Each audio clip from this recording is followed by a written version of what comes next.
C'est le risque, quand ça se passe bien, c'est d'aller un peu trop loin et de se retrouver. Ouais, mais là, je me suis dit avec le vent bien. Ouais, là, ça pouvait pas. Non, mais après, tu peux avoir un pépin, tu vois, au large ou. Enfin, au large, au loin.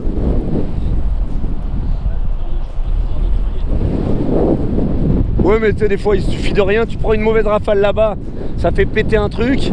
Et t'es en galère. Tout à l'heure, je suis allé jusqu'au fond en pensant que c'était toi qui avais une galère. Tout au fond. Et en fait, il y avait la même aile qui avait la galère. Et après, en revenant, je dis ah non, c'est bon, il est à côté de Pierre. Mais sur le coup, je me suis dit merde, il a dû sentir d'aller se balader un peu loin et il a eu un pépin. Non, si je m'aventure, je dirais à l'un d'entre vous.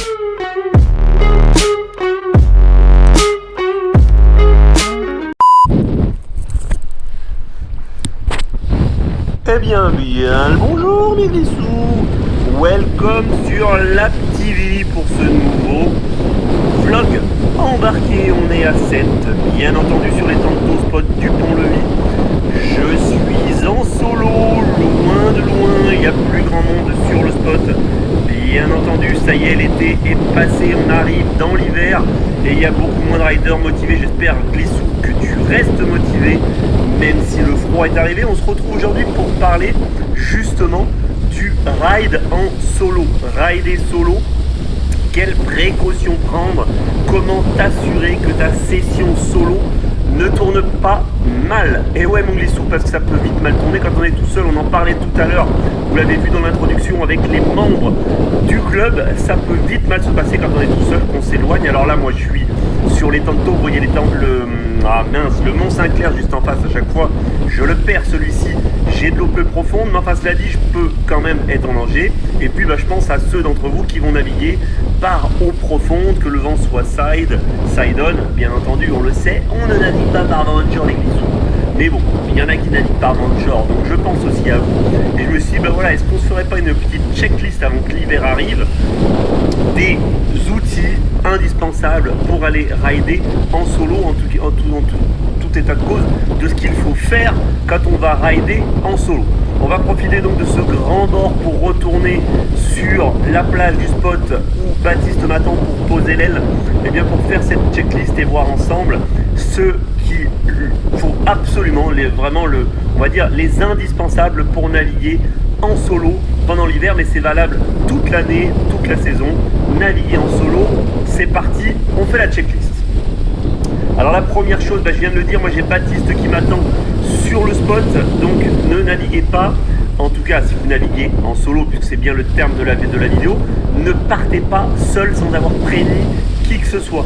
Prévenez quelqu'un, laissez quelqu'un sur la plage, dites à quelqu'un sur la plage que vous êtes parti, ou dites chez vous tout simplement, vous partez qualité, mais il faut que quelqu'un sache que vous êtes à l'eau. Ça c'est la première chose, on ne part pas sans que quelqu'un sache qu'on est à l'eau.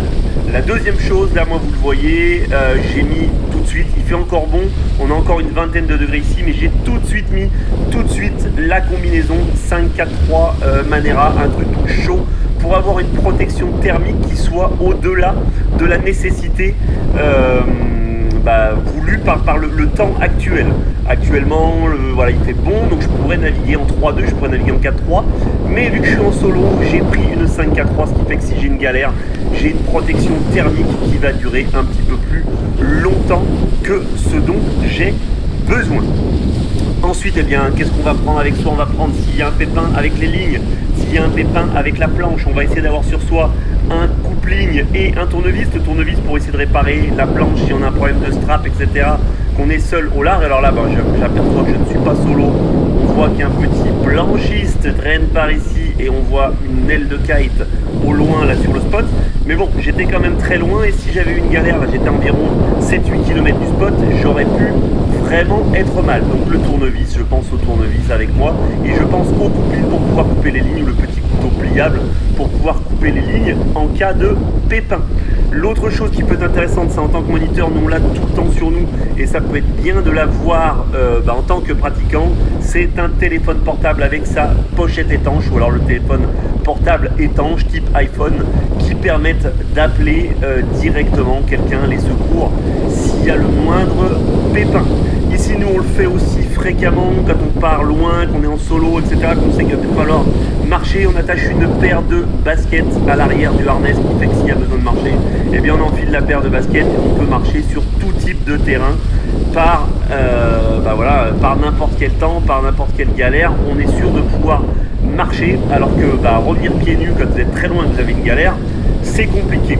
Je parlais tout à l'heure du téléphone portable et de la personne à prévenir. Bien entendu, si vous naviguez en mer, par vent offshore, par vent side offshore, voire même par vent side shore, prévenez aussi quelqu'un qui a un moyen pour vous récupérer. Un bateau, un jet ski, il faut qu'il y ait quelqu'un qui a un moyen pour vous récupérer. Voilà avec les sous. Bon, écoutez, c'est déjà pas mal cette petite checklist de base. Est-ce que vous voyez d'autres choses de votre côté? Mettez-moi ça en commentaire. Qu'est-ce que vous prenez vous pour assurer votre sécurité quand vous allez naviguer en solo? On a parlé de la protection thermique, on a parlé des couplines et des différents tournevis pour régler le matériel. On a parlé de prévenir quelqu'un, on a parlé de la sécurité. Je vous laisse mettre en commentaire ce que vous voyez de supplémentaire. Mais selon moi, si déjà cette checklist elle est respectée, et bien déjà vous sécurisez un petit peu vos navigations solo. Bien entendu, je ne parle pas de tout ce qui est bon choix d'aile, choix du bon matériel, etc., etc. Ne pas sortir dans des conditions qui ne sont pas adaptées. Ça, c'est de la logique. On parle vraiment, voilà, si j'ai décidé d'aller à l'eau, eh bien, qu'est-ce que je fais pour me mettre en sécurité? Je réfléchis, là, je vais bientôt arriver sur le spot. Qu'est-ce qu'il pourrait y avoir d'autre que je fais et qui pourrait sécuriser la session? Non, écoutez, si, alors le checking, avant de partir, pensez bien à checker votre matériel, checker le largueur, votre leash, vos lignes, pour éviter les pépins, mais ça, on va dire que c'est de la prévention, c'est pas du checklist à respecter une fois sur l'eau. Voilà, écoutez, moi c'est tout pour aujourd'hui. Je vous laisse me dire en commentaire quelles sont, vous, les précautions que vous prenez. Ah, ça fait du bien d'être de retour. Allez, à très bientôt mes glissous. Life is the beach, on se prend pas la tête, on en profite. À très bientôt, ciao.